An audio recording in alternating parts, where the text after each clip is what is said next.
أعوذ بالله من الشيطان الرجيم.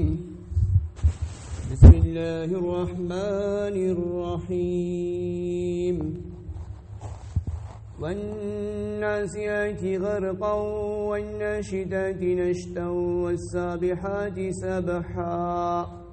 فالسابقات سبقا فالمدبرات أمرا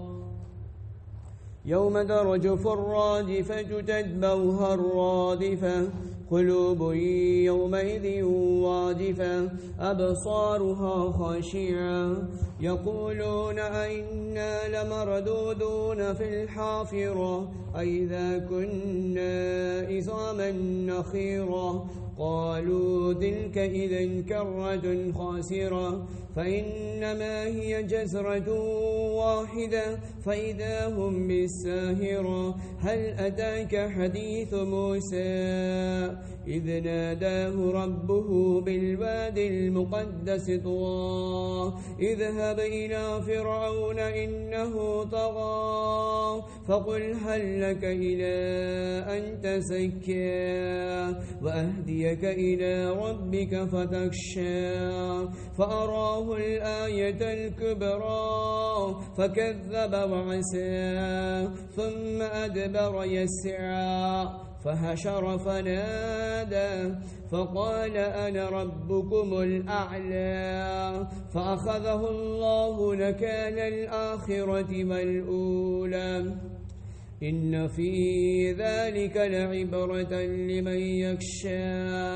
أأنتم أشد خلقا أم السماء بناها رفع سمكها فسواها وأغطش ليلها وأخرج ضحاها والأرض بعد ذلك دحاها أخرج منها ماءها ومرعاها والجبال أرساها متاعا لكم ولأنعامكم فإذا جاءت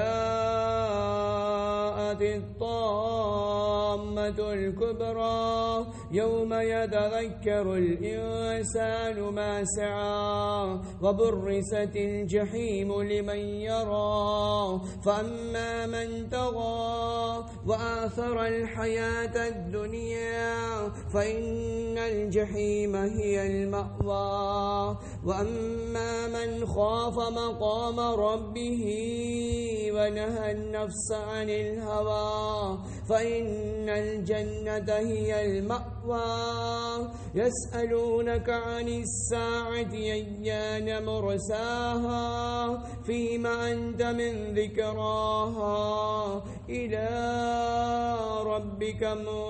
منتهاها إنما أنت منذر من يخشاها كأنهم يوم يرونها لم يلبثوا إلا عشية أو ضحاها.